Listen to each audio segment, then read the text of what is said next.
Endelea mstari wa 10.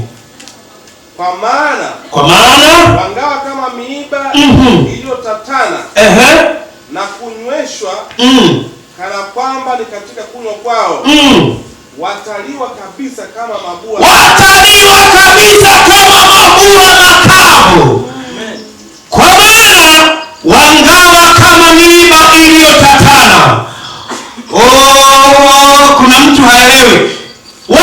Yani ingawa wanacho kikosi kikubwa, tena wanazo silaha za namna yoyote, ziwe za mwilini, ziwe za rohoni, zenye uwezo ambao wewe unaujua au hujui. Ndio maana yake ingawa anasema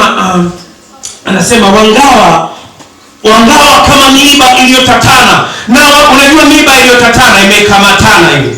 Nitakupa mfano mmoja. Kwa sisi miaka ya zamani, miaka ya 70, nilikuwa mdogo sana, nilikuwa mtoto. Miaka ya 80 mwishoni 90, nikiwa kijana nilikuwa napenda kusikiliza muziki.